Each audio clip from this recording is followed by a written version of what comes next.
Oke, pada kesempatan kali ini kita akan sharing terkait dengan penulisan PTK ya, khususnya pada peserta PPG Dalja gelombang 2 tahun 2023. Pak Nino pesan ke saya sebelum ini, tolong sampaikan yang praktis, teknis, dan sederhana.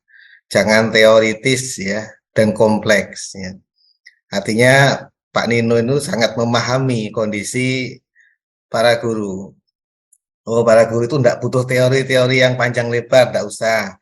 Langsung contohnya seperti apa, yang mudah gitu ya. Kemudian supaya apa ya, tidak gerambiang lah bahasanya, tidak abstrak jadi gitu ya. Nah, di sini nanti saya paparkan contoh-contohnya, jadi tidak perlu teori-teori, langsung contohnya, kemudian nanti praktek. Oh ya, lebih baik Bapak Ibu sambil saya menjelaskan di awal ya, judul PTK atau rencana judul PTK silahkan diketik pada kolom chat ya. Nanti saya berikan komentar mana yang apa namanya sudah benar, mana yang kurang tepat dan seterusnya. Silahkan. Bagi yang belum punya judul ya diperkirakan saja. Yang pasti nyambung dengan perangkat yang sudah dibuat. Jadi biar tidak apa namanya buat dari awal lagi, biar enggak buat 2 kali. Jadi kalau bisa disinkronkan dengan perangkat yang sudah dibuat itu. Nah, silakan ditulis ya sambil saya menjelaskan. Kemudian ini beberapa karya ya yang tadi disebutkan oleh Mbak Nia. Ini beberapa buku yang terkait dengan materi ini adalah buku yang terakhir ya. Berjudul Tips dan Trik Menulis Penelitian Tindakan Kelas. Di sini buku ini juga banyak sekali ya, sudah beredar di online maupun di toko buku dan lain-lain. Karena apa? Saya sajikan dalam bentuk yang sangat praktis ya. Semua guru pasti bisa lah. Semua guru pasti bisa sebenarnya. Nah, kita dalam hal ini akan membahas PTK ya yang sudah dibagikan pada Bapak Ibu semua, khususnya dalam PPG. Nanti tips dan triknya saya kira semua PTK sama. Oke, langsung sistematika PTK bagian awal ini bisa dilihat. Ini tidak perlu saya jelaskan satu persatu ya, karena nanti sudah ada contohnya, tinggal diganti ininya, nama-nama yang saya kosongi. Kemudian bagian proposal atau bagian bab 1, 2, 3 ini seperti ini, sistematika yang berlaku untuk mahasiswa PPG ya. Mungkin kalau Bapak Ibu punya contoh PTK dari guru lain atau dari kepala sekolahnya ya, disesuaikan dengan template ini, dengan format ini. Karena setiap PTK itu punya format atau sistematika yang berbeda-beda. Oleh karena itu diseragamkan lah ya, khususnya untuk PPG ini. Ini formatnya nanti kita bahas satu persatu plus prakteknya ya. Ini saya tampilkan saja seperti ini. Ini bagian proposal Bapak Ibu. Nanti waktu loka karya tugas ke-11 itu kan membuat proposal. Ya, itu komponennya ya ini, cuman tidak dibuat dalam bentuk bab. Ini langsung nyambung semuanya. Nah, bagian proposal itu nanti di laporan PTK menjadi bab 1, bab 2, dan bab 3. Ini. Oke. Kemudian bagian laporan penelitian. Bagian laporan ini nanti dibuat ketika Bapak Ibu melaksanakan PPL. Jadi PPL itu menerapkan atau praktek ngajar modul ajar yang sudah dibuat sekaligus dengan membuat laporan PTK-nya. Ini sistematika bab 4 dan 5 ya. Ini bagian laporan PTK yang nanti ditambahkan aja di bagian setelah proposal itu. Nah, ini nanti kita bahas satu persatu. Kemudian, nah ini sebelum ke lembar kerja yang perlu kita luruskan tentang judul ini harus fix. Setelah apa namanya kegiatan ini harus punya judul yang sudah fix, tidak ada yang salah. Oleh karena itu, tolong ditulis di kolom chat, nanti saya komentari. Nah, membuat judul itu Bapak Ibu ada 2 variabel ya. Yang pertama variabel masalah, yang kedua variabel action atau variabel solusi. Ya, variabel masalah sudah pernah Bapak Ibu buat waktu pendalaman materi. Kemudian waktu lokakarya ya, di bagian awal-awal itu sudah ketemu materinya, sudah ketemu kelasnya, ya. Itu dijadikan judul semuanya itu. Misalnya saya kasih contoh, ketemulah analisis masalah yang waktu lembar kerja pedagogik ya, itu misalnya hasil belajarnya rendah. Berarti kata kuncinya adalah hasil belajar. Ini harus disimpan dulu, nanti dimasukkan pada variabel Y. Jadi judul hasil belajar. Nah, kemudian kan ada analisis penyebab masalah. Hasil belajar rendah itu kenapa? Nah, kemudian mungkin karena strategi pembelajarannya yang monoton atau medianya yang kurang variatif dan lain-lain. Ini sebab-sebabnya harus merujuk pada variabel solusi atau variabel action. Nah, ketika itu disebabkan karena strategi atau metode pembelajarannya, maka actionnya harus juga berupa metode. Kalau itu disebabkan karena media yang kurang inovatif misalnya, maka actionnya juga berupa media, biar nyambung. Karena action itu nyambungnya dengan penyebab, jadi gitu. Nah, kemudian rumusan judulnya ada 3 pilihan Bapak Ibu. Ini harus dipahami. Ada pilihan yang pertama diawali kata peningkatan. Yang kedua diawali kata penerapan. Yang ketiga diawali kata penggunaan atau pemanfaatan. Nah, kalau diawali kata peningkatan, berarti di awal ini masalahnya. Tadi hasil belajar, berarti peningkatan hasil belajar, jadi gitu ya. Materi apa yang sudah Bapak Ibu pilih waktu di lokakarya itu, melalui apa actionnya. Action ini bisa metode, bisa media, atau gabungan. Ya, pada siswa kelas sekian, SMP sekian, dan seterusnya. Nah, ini dibatasi kelas ya.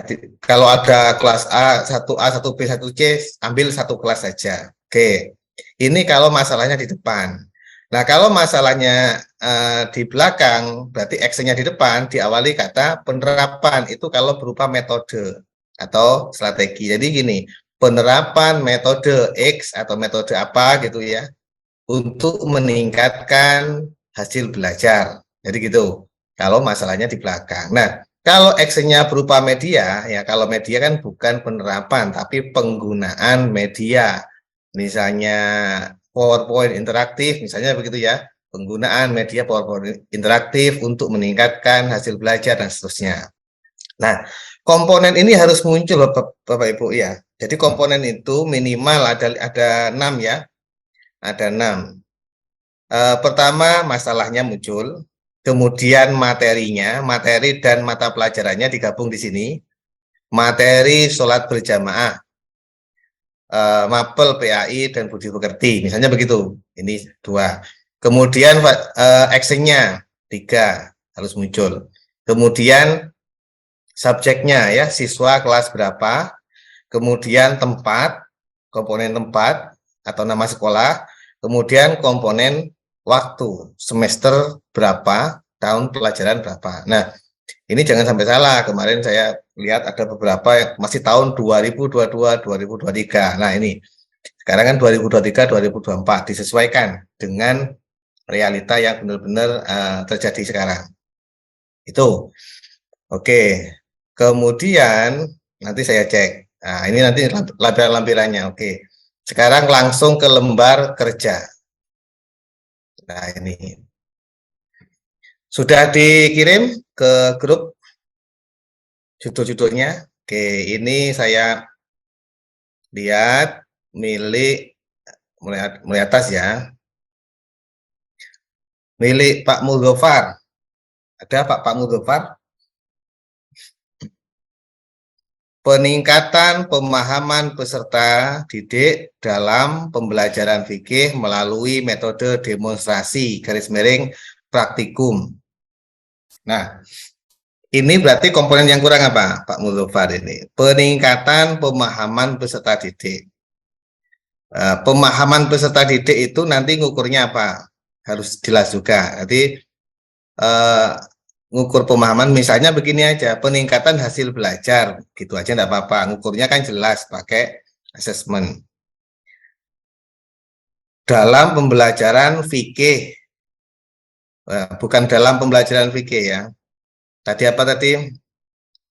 Pada mata pelajaran fikih ya, Pak Mustafa dicatat ya. Pada mata pelajaran fikih, materi apa fikihnya? Melalui metode demonstrasi, nggak usah garis miring, nggak usah dalam kurung. Melalui metode demonstrasi.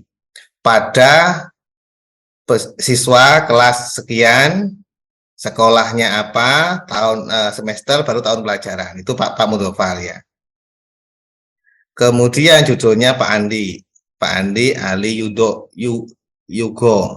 judul PTK-nya.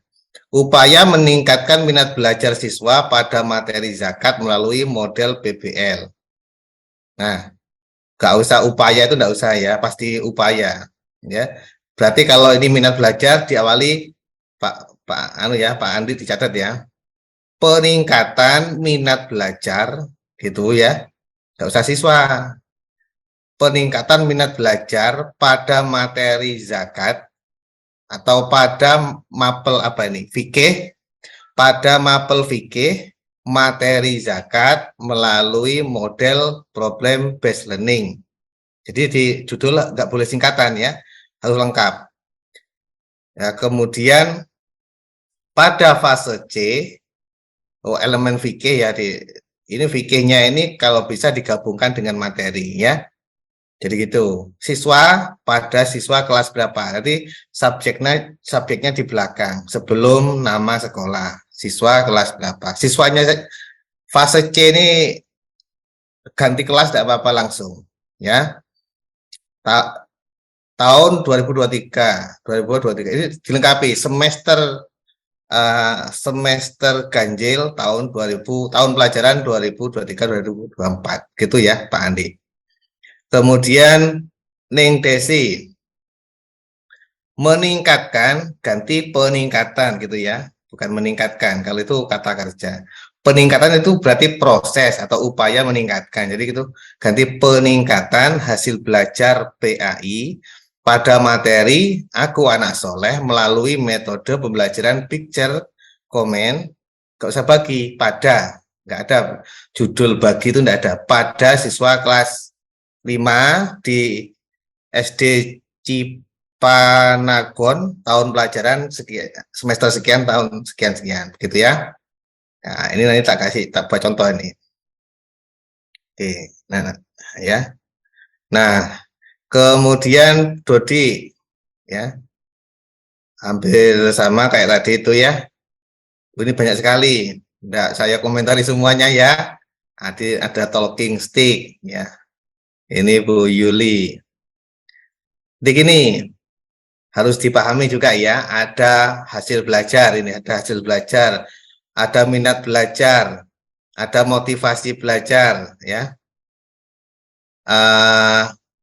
Kalau bisa ya metodenya itu jangan demonstrasi terus ya, diskusi, demonstrasi ya, itu kebanyakan, dan lebih spesifik saja strateginya itu apa. Ada talking stick, everyone is the teacher, the power of two, jigsaw learning, talking stick, macam-macam. Ada 101 strategi pembelajaran aktif. Coba dicatat ya bukunya, cari buku judulnya 101 strategi pembelajaran aktif ya. Karya Silberman, cari itu. Online bukunya itu sudah. Ya. Nanti silakan di situ pilih salah satu strategi yang cocok. Ada 101 loh Bapak Ibu strategi. Jadi tidak hanya demonstrasi itu. Kemudian ada PBL. PBL itu kan problem based learning, tapi pelaksanaannya menggunakan apa? Problem based learningnya ya digabungkan. Jadi tidak hanya modelnya saja, tapi problem based learning melalui apa. Jadi begitu. Oke, itu tadi beberapa contoh, saya kira semuanya sama. Tadi saya copy ya contoh judul yang sudah ada. Ini saya kasih contoh ini ya. Nanti Bapak Ibu bisa di copy. Jadi caranya di template ini jangan dirubah. Tinggal dipaste di bagian sini judulnya ya gini. Tak begitu ya. Kemudian kata judul ini tinggal di copy format, Ctrl Shift C, lalu di blok, Ctrl Shift V. Nah, sudah sama, tinggal dihapus ininya. Nah, begini. Ini tadi saya komentari peningkatan, yang benar. Hasil belajar PAI pada materi Aku Anak Soleh melalui metode nggak usah gini, metode picture comment. Di miring kalau istilah asing miring ya. Pada siswa kelas 5 ya di SD, ini kabupatennya dilengkapi ya. Kabupaten mana ini? Kabupaten mana ya? Kemudian semester berapa? Sama ya, semester ganjil tahun pelajaran 2023-2024. Nah, sorry. Nah, ini sudah jadi judul. Yang lain silahkan di format seperti ini semua nanti. Ya, ini template-nya nanti saya berikan di kolom apa namanya chat, bisa di copy. Ini ya judulnya. Udah. Ini kata kuncinya adalah hasil belajar. Kita copy dulu. Nanti ke belakang nanti ada yang terkait dengan dua ini sudah. Ya, sudah jadi judul kita copy. Ya, copy semuanya ya. Nah, kemudian ini silakan nanti dilengkapi. Dosen pembimbingnya siapa, guru pamongnya siapa, nama Bapak Ibu ya, dilengkapi namanya, kemudian ini silakan di copy sama seperti tadi. Nah, seperti ini. Kemudian jangan sampai salah ini ya. Pengesahan kata pengantar ini sudah dibuatkan, enak sudah, tinggal ngisi judulnya ini titik-titik. Kemudian dekan Pak Nino ya, ini silakan dilengkapi. Nah, biasanya ini kosong ya, kalau dikumpulkan ini masih kosongan, belum ada halamannya. Nanti disilakan dilengkapi. Nah, yang saya merah-merah ini Bapak Ibu, ini jangan dibiarkan begini. Yang saya merah ini silahkan diisi sesuai dengan apa namanya tadi, disesuaikan dengan problem, berarti hasil belajar di sini. Nah, gini. Kemudian apa tadi? Hasil belajar. Apa lagi tadi nih? Nah, hasil belajar ya, PAI. Kemudian yang kedua berarti picture comment. Melalui metode picture comment. Nah, gini. Ini disesuaikan dengan relevansinya ya. Ini apa? Disesuaikan relevansi antara problem, jadi kaitannya. Jadi gitu ya. Atau boleh tidak seperti itu boleh. Ini misalnya hasil belajar ya. Kemudian di sini pendidikan agama Islam. Agama Islam, gini boleh. Pembelajaran pendidikan agama Islam. Nah, oke. Seperti ini contohnya.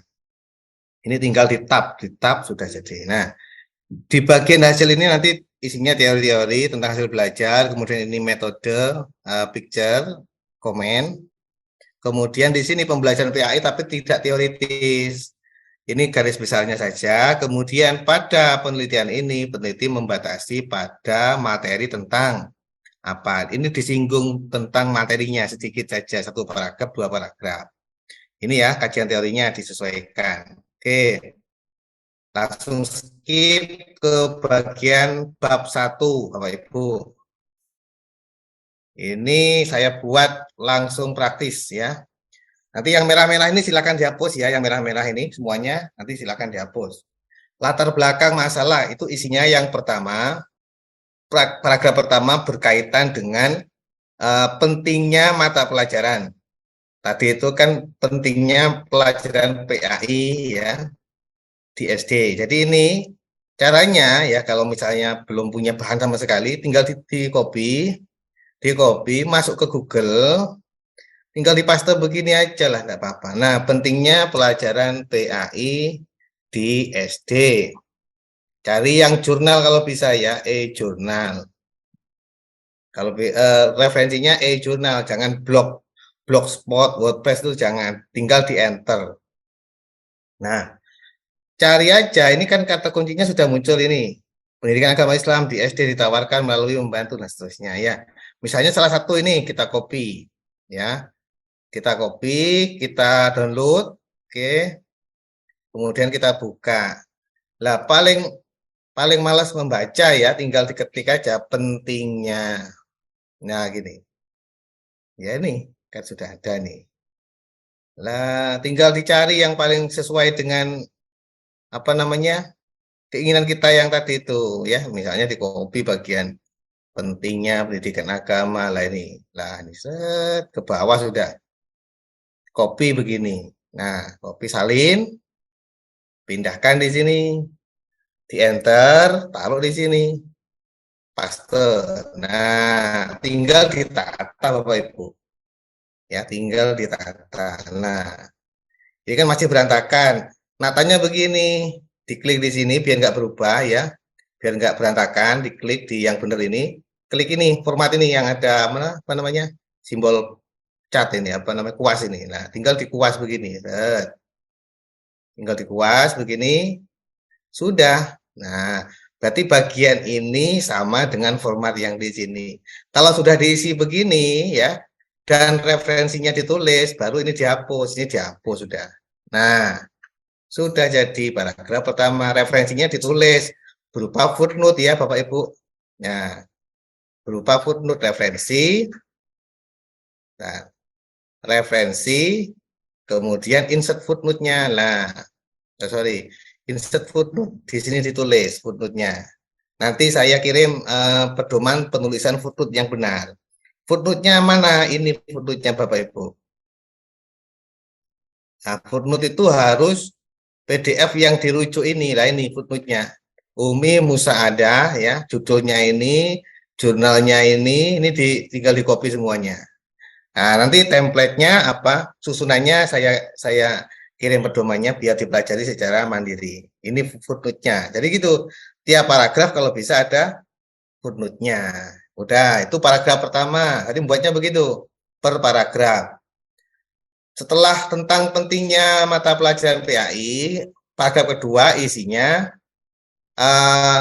tentang kompetensi yang diteliti, apa permasalahannya. Misalnya pada pembelajaran PAI kelas ini, ya tujuannya apa, misalnya begitu ya. Nah, kemudian kompetensi yang dicapai tentang tadi apa, aku anak soleh gitu ya, dijelaskan di sini satu paragraf. Nah, setelah itu paragraf ketiga adalah uraikan data empirik permasalahan. Biasanya ini namanya gap research Bapak Ibu. Diawali kata gini, namun realita atau namun hasil prasiklus ditemukan dari sekian anak yang tuntas hanya sekian, alat diceritakan begitu ya. Kemudian bukti-buktinya apa? Nilainya ya. Dikasih tabel bukti enggak apa-apa, lebih baik tabel nilai enggak apa-apa. Karena ini harus berbasis fakta data. Jadi tidak boleh mengatakan hasil belajar rendah titik, tidak boleh, harus disertakan dengan buktinya. Nah, paragraf selanjutnya adalah uraikan penyebab terjadinya masalah itu. Hasil belajar rendah berdasarkan analisis penulis itu disebabkan karena begini-begini. Ini Bapak Ibu silakan copy waktu pendalaman materi LK apa LK pedagogik kalau nggak salah LK 2 atau 3. Cari di sana. Tinggal di copy di sini, dapat dipaste di sini. Tapi disesuaikan ya. Jadi gitu. Nah, kemudian paragraf yang kelima adalah actionnya ya. Karena tadi disebabkan karena misalnya ini metode yang konvensional dan seterusnya.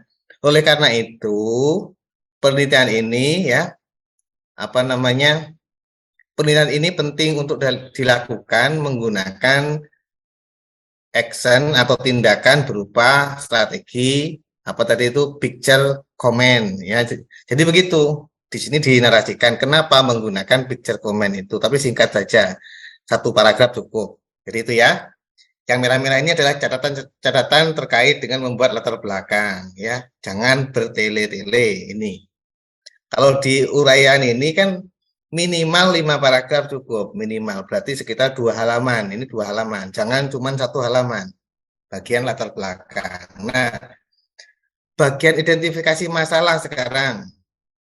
Pada bagian ini uraikan semua masalah yang terjadi, disebutkan masalah-masalahnya yang terjadi di kelas itu ya.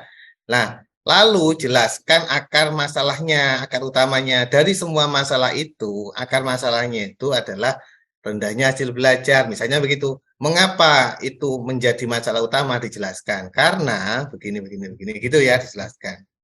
Nah, kemudian rumuskan dalam bentuk pertanyaan yang menyebutkan masalah-masalah dan alasan ini namanya identifikasi masalah. Setelah itu dirumuskan namanya rumusan masalah. Contohnya seperti ini contoh. Ya, nanti bisa dipakai nih ya. Berdasarkan latar belakang masalah tersebut dan seterusnya, mata pelajaran PAI, materi Aku Anak Soleh melalui metode picture comment, jadi gitu ya, pembelajaran dan seterusnya, dirumuskanlah sebagai berikut. Dan ini nanti yang saya kasih titik-titik dalam kurung ini nanti silahkan Bapak Ibu ganti sesuai dengan judulnya masing-masing. Itu ya, rumusan dan identifikasi masalah dan rumusan masalah. Ini catatannya disimak, dipelajari. Kemudian yang C, cara pemecahan masalah. Tadi itu picture comment judulnya ya. Berarti pemecahan masalahnya berupa metode picture comment. Kemukakan ya menggunakan picture comment dan landasan teorinya yang kuat. Jadi landasan teorinya. Misalnya begini. Peneliti menerapkan metode picture comment sebagai salah satu alternatif mengatasi masalah apa tadi hasil belajar ya. Peneliti memilih strategi metode ini untuk dan seterusnya ya. Yang ini nanti disesuaikan lah. Baru ini silahkan. Lalu jelaskan di sini keunggulan strategi atau media yang dipakai. Berarti tadi itu picture comment. Cari ini berupa teori ini, beberapa teori. Jadi caranya tinggal di copy di Google gini. Karena tadi itu picture comment ya. Jadi gini aja keunggulan metode picture comment. Tinggal dicari di sini. Nih. Keunggulan metode picture comment ya, tinggal dicari yang referensi berupa jangan blog ya, kalau bisa berupa jurnal. Ya ini. Nah, picture and picture. Cari, pokoknya di sini ada nanti ya. Jadi seperti itu caranya. Picture comment mana ya? Gak ada ya.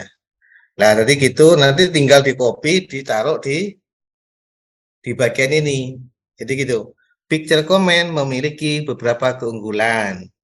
Apa keunggulannya disebutkan di sini, dan jangan lupa referensinya berupa footnote, berupa catatan kaki yang di bawah tadi itu. Jadi gitu ya. Nah, tujuan penelitian itu kalau rumusannya ada 2, maka tujuannya juga ada 2. Kalau rumusannya ada 3, tujuannya ada 3. Nah, ini seringkali nggak sinkron ya. Nah, ini harus sama, tinggal di copy dari yang atas tadi, taruh di sini, taruh di bagian ini, tinggal diganti mendeskripsikan gitu aja di depannya. Tadi kan bagaimana rumusan masalahnya, tinggal diganti mendeskripsikan, tanda tanyanya dihapus gitu aja. Ini tujuan harus sama jumlahnya dengan rumusan masalah dan simpulan di bab 5 nanti. Manfaat penelitian ya, ini sudah saya buatkan begini ya. Bagi peserta didik manfaatnya apa? Hendak manfaatnya oke, sorry nih. Ya, manfaatnya apa? Diharapkan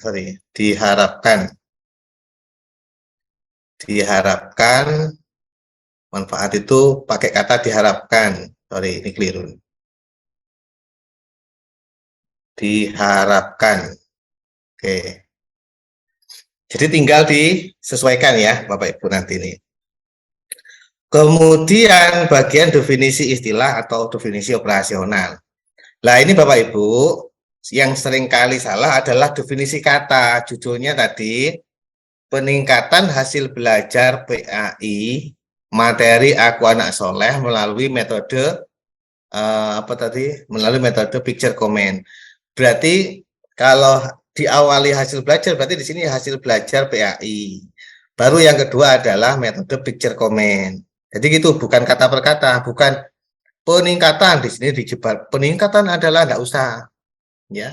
Metode adalah bukan per kata tapi per variabel. Nah, kalau di sini ada contoh strategi cut short misalnya. Berarti ini strategi cut short dalam penelitian ini, yang dimaksud dalam penelitian ini adalah apa? Dijelaskan. Kemudian hasil belajar. Langsung hasil belajar yang dimaksud dalam penelitian ini apa? Jadi ini bukan teori ya, nggak usah merujuk kepada teori-teori, tapi menurut peneliti sendiri batasannya apa. Ini yang paling penting. Definisi istilah itu bukan teoritis, tapi menjelaskan 2 paragraf setiap ini ya. Apa yang dimaksud? Misalnya tadi strategi cut short. Yang dimaksud dalam penelitian ini apa? Ya. Kemudian batasannya apa? Strategi cut short dalam penelitian ini meliputi atau komponennya atau langkah-langkahnya itu apa? Dijelaskan secara singkat saja, 2 paragraf ya, singkat, tidak perlu teori-teori panjang. Tuh. Nah, hipotesis itu misalnya ini langsung saya kasih contoh. Penerapan strategi tadi itu, penerapan metode picture comment dapat meningkatkan hasil belajar ya. Ini enggak harus sama dengan ini ya, nanti diganti sendiri. Apa namanya? Meningkatkan hasil belajar pada mata pelajaran dan seterusnya. Ini tinggal diisi lah. Ini namanya hipotesis. Hipotesis itu dugaan sementara. Dengan metode itu dapat meningkatkan hasil belajar. Jadi begitu. Nah, ini Bapak Ibu silakan nanti dicari, dipelajari secara mandiri ini. Ini saya kasih tutorial membuat bab 1 latar belakang yang benar itu seperti apa. Ini nanti silakan dipelajari mandiri. Kemudian cara mengutip tadi itu ya yang saya contohkan di atas tadi. Cara membuat footnote yang benar gimana. Ini nanti silakan di copy kemudian dipelajari sendiri karena panjang ini. Nah, sekarang bab 2 Bapak Ibu. Bab 2 itu isinya kajian terdahulu dan kajian teori. Nah, kajian terdahulu itu isinya temuan penelitian terdahulu yang relevan ya. Penelitian-penelitian itu bisa dari skripsi, tesis, jurnal penelitian dan lain-lain. Kemudian sajikan secara ringkas masing-masing penelitian itu. Nah, yang disajikan apa ini? Ini yang penting nih, ya. Sajikan, cantumkan nama penulis, tahun, judul, dan simpulan. Jadi kalau sederhananya begini, bahasanya, ya. Berdasarkan penelusuran peneliti, misalnya ya, terdapat beberapa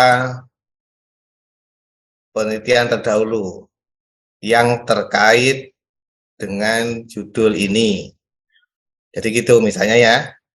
Di antaranya, nah baru pertama, misalnya gini, nama ya ingat ini, nama misalnya si Fulan, dalam kurung tahun 2023, ya, koma, judulnya apa? Judul, ya misalnya peningkatan hasil belajar, nah, dan seterusnya. Ini judulnya dimiringkan. Judulnya dimiringkan begini. Nah, ini ya. Titik. Simpulan atau hasil penelitian tersebut mengungkapkan, jadi gitu, atau menemukan apa hasilnya. Silahkan cari. Begitu. Dan 2, 3 dan seterusnya. Ini kan ada ketentuan ya minimal 3 penelitian. 2 misalnya 3 Nah, kedua, ketiga. Jadi begini, baru di bagian akhir, pada bagian akhir tutup dengan paragraf berisi sintesis berupa penjelasan persamaan. Nah, jangan berhenti di sini. Satu paragraf terakhir itu gini bunyinya. Ya, beberapa misalnya gini. Jika dianalisis, ini boleh ya, terdapat perbedaan antara penelitian terdahulu dengan penelitian ini. Disebutkan perbedaannya apa. Nah, jadi ada beberapa ini empat atau 5 paragraf di sini. Jadi gitu ya. Ini penelitian terdahulu. Nyarinya di Google aja. Yang dicari adalah apa namanya? Tadi kan peningkatan hasil belajar melalui metode picture comment ya, atau metode yang terkait dengan picture lah. Jadi gitu. Yang dicari adalah metodenya, bukan hasil belajarnya. Jadi caranya di sini cari aja di sini. Ya, penelitian tentang picture comment. Jadi gini aja. Nah, ini Bapak Ibu download satu persatu ya, nggak apa-apa. Ada picture and picture kan mirip, di copy dimasukkan. Ini metode poster comment dimasukkan kan mirip. Jadi yang dicari adalah tentang actionnya, bukan tentang masalahnya. Itu yang penting Bapak Ibu. Ya. Ya, ini silakan cari sudah yang paling terkait, silakan di-download. Minimal 3, semakin banyak semakin baik ya. 5 atau 6 itu lebih baik, lebih baik. Nah, baru kajian teori. Kajian teori itu sama dengan definisi istilah ya. Tinggal di-copy tapi di sini dipaparkan secara detail ya. Kajian teori itu misalnya gini judulnya. Kalau ini saya kasih contoh strategi cut ya. Nah ini teori 1, teori 2 ini maksudnya menurut referensi 1, referensi 2, referensi 3, referensi 4 ya. Dan seterusnya, Bapak Ibu silahkan kembangkan sendiri. Isinya pertama boleh pengertiannya, langkah-langkahnya, kelebihannya, terserah sudah. Nanti sesuaikan dengan kajian teori. Dan seterusnya, ini misalnya ada 2 atau 3 halaman ya.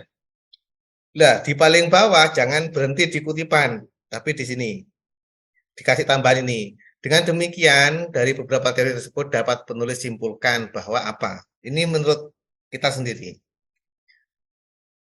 Kajian teori kedua juga begitu, Pak. Teori-teori disimpulkan menurut kita.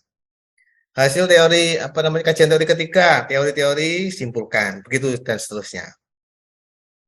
Ini ada keterangan. Setiap paragraf lebih baik harus ada rujukannya atau footnote-nya ya. Sumber referensi kalau bisa jangan hanya buku saja, tapi jurnal ilmiah. Yang pokoknya cari di website, ada depannya itu websitenya e-journal atau OJS, itu referensi yang baik karena itu update ya. Detailnya silakan Bapak Ibu lihat di tutorial ini, cara membuat menyusun bab 2. Nanti di sini saya juga kasih contoh-contohnya dan cara mengembangkannya. Cara membuat kutipannya silahkan dilihat di sini. Jadi gitu ya. Langsung bab 3. Ini coba. Sudah saya kasih contoh tinggal ngerubah ya. Bab 3, pendekatan. Ini misalnya penelitian ini dilaksanakan dengan menggunakan jenis PTK yang terdiri dari ya. Ini minimal 2 kan PTK, tapi kalau di PPG ini dianjurkan untuk 3. 3 itu bisa prasiklus, siklus 1 dan siklus 2. Itu sudah 3 ya. Ini nanti diisi. Kalau di sini 2 minimal, tapi di paparannya nanti prasiklus, siklus 1, siklus 2. Begitu. Kemudian ini contohnya yang apa namanya bisa dirujuk, bisa diganti, nggak harus ini ya. Banyak gambarnya, apa namanya, menurut Kurt Lewin, menurut Kemis, macam-macam ini pendapat PTK. Jangan persis dengan ini, jangan. Nah, ini yang merah-merah nanti silakan dihapus, diganti. Jadi gini, pelaksanaan penelitian disusun sebagaimana tabel di bawah ini. Ini kalau bisa dikasih tabel jadwal penelitian. Jadi di jadwal itu ada siklus 1 dilaksanakan hari apa, bulan apa, jam berapa dijelaskan. Siklus 2 tanggalnya tanggal berapa, dan seterusnya. Ini jadwal penelitian di bagian ini. Ya kalau masih proposal berarti rencana. Entah itu nanti pelaksanaannya sesuai atau tidak, nanti ya waktu laporan dirubah. Jadi dilaksanakan persis dengan jadwal PPL. PPL pembelajaran 1 itu berarti siklus 1, pembelajaran 2 siklus 2. Jadi begitu ya. Oke, kemudian lokasi dan waktu, misalnya narasinya begini. Lokasi penelitian ini adalah di SD apa, yang beralamatkan di jalan apa, ya, dan seterusnya. Penelitian ini dilaksanakan dalam 2 siklus, siklus 1 tanggal berapa, siklus 2 tanggal berapa. Subjek penelitian adalah ini adalah di mata pelajaran di materi ini di kelas berapa dijelaskan. Nah, ini dijelaskan siswanya itu jumlah siswa berapa, terdiri dari sekian siswa dan seterusnya. Ini di modul ajar ada isinya. Di modul ajar 1 di peserta didik itu ada di jumlah siswa, terus kondisinya seperti apa dijelaskan di sini. Ini namanya subjek penelitian siswanya ya. Kemudian prosedur penelitian ya, menjelaskan tahapannya. Ini contoh saja, boleh diganti, boleh dikembangkan nanti. Contohnya seperti ini, perencanaan, apa yang dilakukan, pelaksanaan tindakan, ini mendeskripsikan ya. Tindakannya tadi picture and picture kan, berarti di sini langkah-langkah picture comment seperti apa. Ini dinarasikan ya. Nah, kemudian pelaksanaan siklus ini yang sesuai ini realisasinya gitu ya, realisasinya.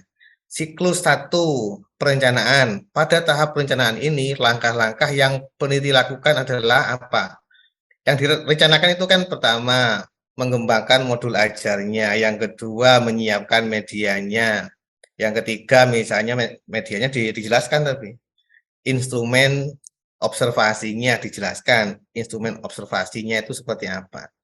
Yang selanjutnya instrumen penilaiannya atau asesmennya itu dijelaskan di perencanaan ini. Nah, kalau langkah apa pelaksanaan tindakan ini langkah-langkah pembelajarannya sama dengan di modul ajar. Kegiatan intinya diambil taruh sini sudah, ya. Kegiatan intinya taruh sini. Langkah-langkah apa yang perlu dilakukan adalah 1, guru membagi siswa menjadi sekian kelompok, 2 apa gitu langkah-langkah pembelajarannya. Nah, observasi ini yang diobservasi apa saja? Karena yang mengobservasi kalau Bapak Ibu yang ngajar, berarti yang mengobservasi kan guru lain atau teman sejawat atau kepala sekolah, silahkan. Dijelaskan yang mau diobservasi itu apa saja. Yang pasti 2, kegiatan yang dilakukan guru dalam mengajar dan kegiatan yang dilakukan oleh siswa. Nah, kemudian analisis dan refleksi. Ini tinggal ditambahi ininya aja enggak apa-apa lah nanti ya. Oke, siklus 2 sama kayak gitu. Sama kayak siklus 1. Cuman direvisi itu diperbaiki lagi lebih baik daripada siklus 1. Nih, ini contohnya begitu. Nah, teknik pengumpulan data ya. Ini seterusnya nanti apa namanya? Tinggal diubah lah itu ya. Tampilkan format misalnya menggunakan lembar observasi. Lembar observasinya taruh di sini seperti apa isinya. Ini menggunakan lembar observasi kegiatan siswa, taruh di sini lembar observasi kegiatan siswanya. Kalau ini kan kegiatan guru, kalau ini kegiatan siswanya, jadi gitu. Tabelnya itu ditampilkan. Nah, kalau modul instrumen penelitian berarti eh, instrumen yang digunakan. Sebentar.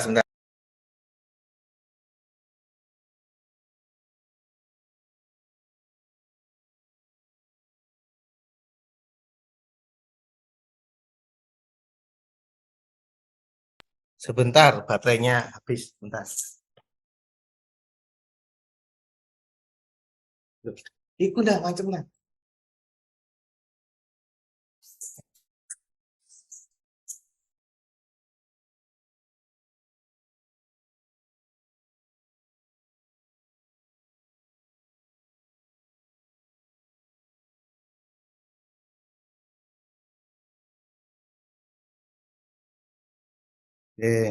Mohon maaf, mohon maaf.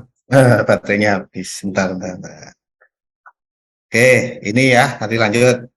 Instrumen, ya, mesti modul ajar, ya. Kalau yang mungkin dapat contoh dari teman-temannya masih RPP diubah menjadi modul ajar karena sudah tidak ada RPP ya pada gelombang sekarang. LKPD, lembar observasi misalnya. Ini dijelaskan lembar apa namanya eh apa namanya garis besarnya dijelaskan. Kemudian analisis data. Analisis data ya ini seperti ini. Yang digunakan adalah analisis sederhana saja ya. Karena dalam PTK itu yang digunakan tidak terlalu rumit ininya apa namanya rumus-rumusnya. Paling yang mencari rata-rata itu aja. Seperti ini contohnya. Kemudian keabsahan data ya. Misalnya menggunakan 3 cara mengecek keabsahan data ya. Ketekunan pengamatan atau memperpanjang masa observasi misalnya dijelaskan. Ini cari di Google banyak di apa namanya kajian teori banyak ini. Dijelaskan singkat-singkat saja satu paragraf saja. Triangulasi itu membandingkan dengan triangulasi sumber atau triangulasi metode itu ada. Kemudian ini Bapak Ibu yang penting juga indikator keberhasilan. Indikator keberhasilan itu dibuat apa namanya untuk menentukan kapan siklus itu berhenti. Jadi gitu. Misalnya ini saya contoh. Rata-rata siswa kelas ini minimal 75. Berarti apa? KKM-nya kalau dulu KKM ya, kalau sekarang KMTP ya. Dengan minimal KMTP 75. Misalnya begini. Berarti di bawah 75 tidak tuntas. Ketuntasan yang mendapat 75 itu di atas 80%. Baru dikatakan berhasil. Nah, berarti kalau siklus 1 ya, misalnya yang mendapatkan 75 masih di bawah 80%, lanjut siklus 2. Siklus 2 masih di bawah 80%, lanjut siklus 3. Jadi begitu idealnya. Jadi tidak ada berhentinya sebenarnya sampai ini tuntas. Jadi begitu. Nah, ini boleh atau tidak ini nanti ini apa namanya tergantung yang mau diteliti. Ini tidak harus. Yang wajib itu tadi, ketuntasan tadi itu. Nah, ini yang wajib. Ketuntasannya berapa? KKM-nya berapa? Ketuntasan satu kelas berapa? Ini wajib. Kemudian tim penelitinya dijelaskan, ya dosen pembimbingnya akan membantu mendampingi, juga guru pamong disebutkan namanya sini. Kemudian teman sejawat atau kepala sekolah yang membantu pengamatan di sekolah itu ditulis di sini nama-namanya. Cara membuat bab 3 silahkan detailnya lihat di sini, sudah saya siapkan untuk detailnya. Oke, yang bagian selanjutnya bab 4, ini saya kira sudah paham, gambaran umum ya profil-profil sekolah atau madrasahnya Bapak Ibu dicantumkan di sini. Gak usah banyak-banyak, saya lihat beberapa yang gelombang yang sebelumnya, ini isunya banyak sekali. Tebal sekali akhirnya, karena ini banyak. Tidak usah banyak, 2 halaman cukup, maksimal 2 halaman ini. Nah ini baru yang dibanyak, yang tebelkan, detailkan itu bagian ini, hasil penelitian. Ini gambarkan kondisi atau sebelum siklus. Bisa berupa nilai, bisa berupa deskriptif, Bapak Ibu ceritakan saja boleh. Bahwa perlu dilakukan tindakan, jadi gitu. Lah, isinya siklus, ini hasil penelitiannya nanti yang paling banyak, siklus 1 perencanaan. Ya, yang diisi apa? Narasikan waktunya, persiapan perangkatnya apa, medianya apa, instrumennya apa, dinarasikan aja. Ini kondisi real. Kalau yang tadi yang diproposal kan merencanakan, berarti akan. Kalau ini yang telah dilakukan. Jadi gitu, bukan rencana lagi. Kalau pelaksanaan isi langkah-langkah yang telah dilakukan, ya. Kalau yang tadi yang akan dilakukan, kalau ini yang sudah benar-benar dilakukan. Nah, pengamatan ini adalah data-data apa namanya rekap nilai, grafik dan lain-lain, skor ini ya.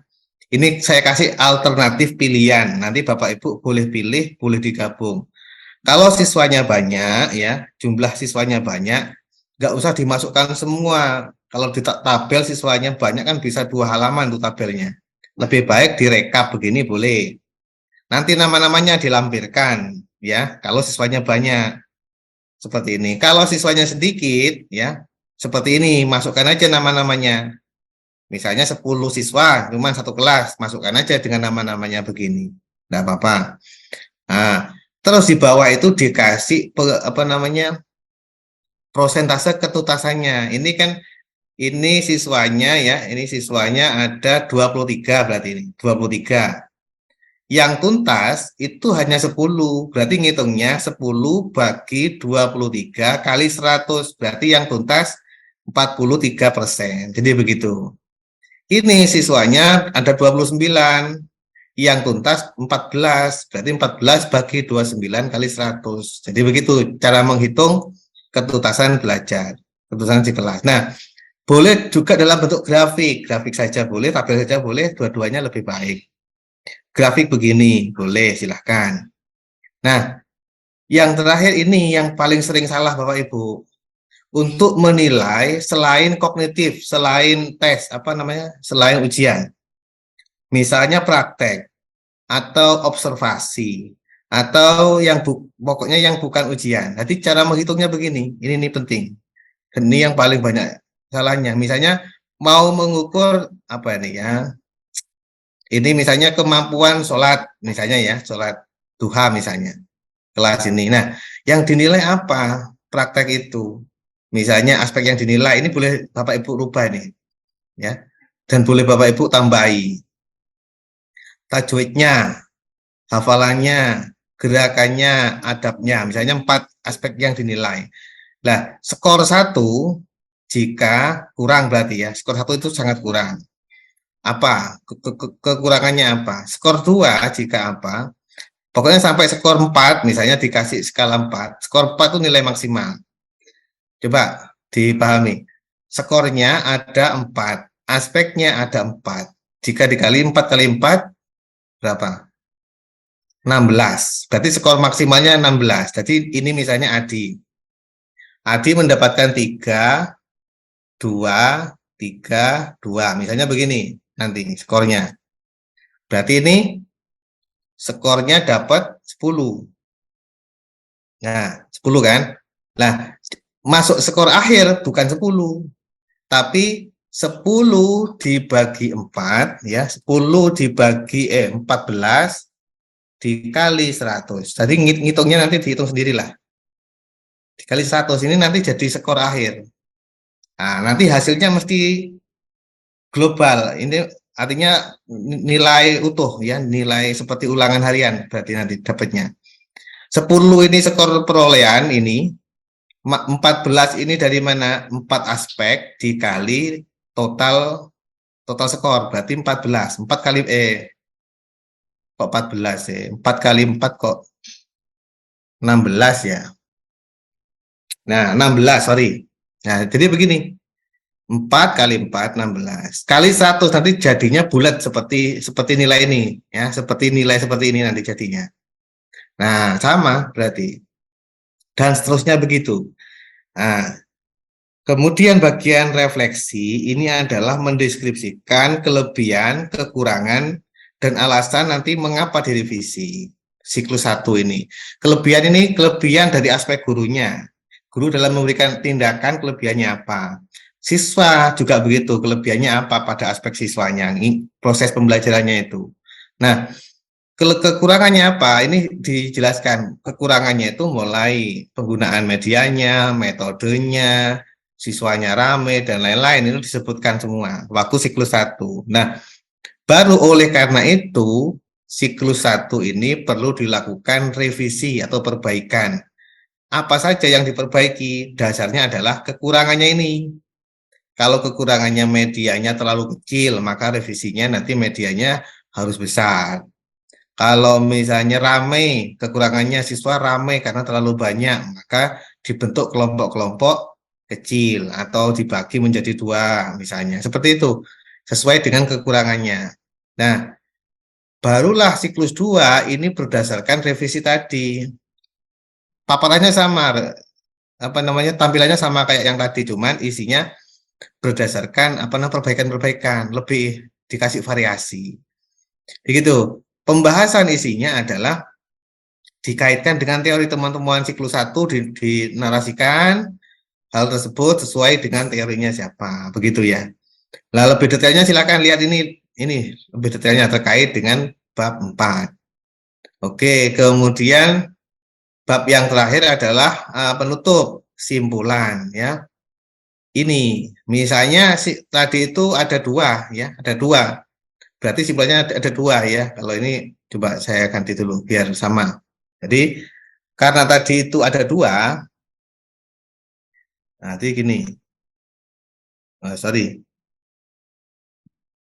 Nah, yang pertama tadi kan penerapan metode itu. Yang kedua kan dampaknya atau hasilnya. Tadi gini, kalau rumusannya 2, tujuannya 2, hasilnya juga 2. Jadi gitu harus sama. Fokus pertama mungkin tadi penerapan pelaksanaannya seperti apa. Nah, kalau rumusannya 1 boleh juga. Ini 1 juga. Oke, saran. Ini sarannya ditujukan kepada guru, kepala sekolah, peneliti, selanjutnya dan lain-lain. Silahkan simak di sini detailnya. Yang terakhir adalah daftar pustaka. Ini Bapak Ibu yang paling sering salah ini. Ini, jangan masukkan yang tidak dikutip. Di dalam bab 1, 2, 3, 4 tidak ada footnote-nya, tapi tiba-tiba di daftar pustaka ada. Atau sebaliknya, di sana ada, ya di dalam bab ada, di daftar pustakanya malah nggak ada. Ini sering terjadi, nggak tahu dapat dari mana, tiba-tiba muncul begitu. Ya, nah detailnya silakan Bapak Ibu lihat di sini, lihat di petunjuk penggunaan daftar pustaka apa. Kemudian abstrak ini silakan nanti dilihat di sini. Ini instrumen yang dinilai nanti waktu membuat PTK nanti bisa dilihat sendiri ya detailnya. Mungkin itu saja gambaran umum terkait dengan penyusunan laporan penelitian kelas. Mohon baik, maaf. Terakhir mungkin closing statement oleh Pak Imron sebelum kita akhiri kegiatan kita. Monggo Pak Imron. Oke, terima kasih. Alhamdulillah Bapak Ibu, kegiatan kita telah selesai. Kegiatan saling sharing, saling belajar ya. Jangan sampai merasa sulit, merasa nggak bisa, merasa minder ya. Ada tadi saya baca puyeng sekali ya. Puyeng itu kalau dipendam Bapak Ibu. Yang penting sebenarnya itu kalau tidak disampaikan ya. Tadi itu contohnya anggapan-anggapan sulit. Nah itu kenapa kok sulit? Karena tidak disampaikan. Oleh karena itu, ketika ada kendala apapun disampaikan. Pak Nino itu luar biasa kok. Selalu win-win solution. Jadi gitu ya. Pak Nino itu selalu win-win solution. Apa yang nggak bisa? Jadi gitu yang inginnya kita semua itu Bapak Ibu lulus semuanya. Nggak ada pengelola yang ingin ada yang tidak lulus, ini tidak ada. Semuanya pengen lulus. Khususnya terkait dengan penulisan PTK, Bapak Ibu udah belajar tulis apa adanya, sebisanya. Ketika ada kendala apapun, silahkan disampaikan kepada kami. Ya, intinya terakhir banggalah menjadi guru, karena guru adalah satu-satunya profesi yang melahirkan segala macam profesi. Mungkin itu saja dari saya. Mohon maaf apabila ada kata yang kurang berkenan. Semoga lulus semuanya lah, ya. Batch 2 ini 100% Pak Nino ya. Amin. Saya ini. Assalamualaikum warahmatullahi wabarakatuh.